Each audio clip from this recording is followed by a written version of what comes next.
এই দিন দিদা এসেছিলো বাড়িতে আর নিয়ে আসে পিঠে, পনিরের তরকারি আর ঝিঙে দিয়ে চিংড়ি মাছের কাঁচা লঙ্কার ঝোল, যেটা আমার খুব ভালো লাগে। কিন্তু এই দিন নিরামিষ ছিল বলে ওটা আমি পরের দিন খাই।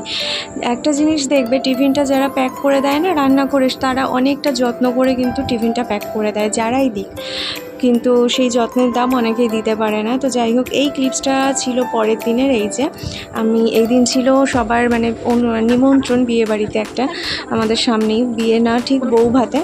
তো বসে পড়ি সবাইকে সাজাতে এক এক করে। ফার্স্টেই বসি বড় ননদকে নিয়ে, আর তার মাঝেই আমাদের চলে খাওয়া দাওয়া একটু একটু করে। আর সবাই দেখো একটা ঘরে বসেছি। তারপর বসলাম একটুখানি মাকে সাজাতে, তারপর বসিনি ওটা আর হয় না সব সময় সেই একই জিনিস। ওকে লাস্টে একটুখানি টাচ আপ হয়তো দিয়ে দিয়েছিলাম ছোট্টাকে। তো আর তারপরেই চলে যায় কারেন্ট। আর কীভাবে সেজে গুজে কারেন্ট চলে গেছে, আমি একটু সুন্দর করে ক্লিপস নিতে পারিনি, তার মধ্যে ওদের বেরাতে হয়েছে।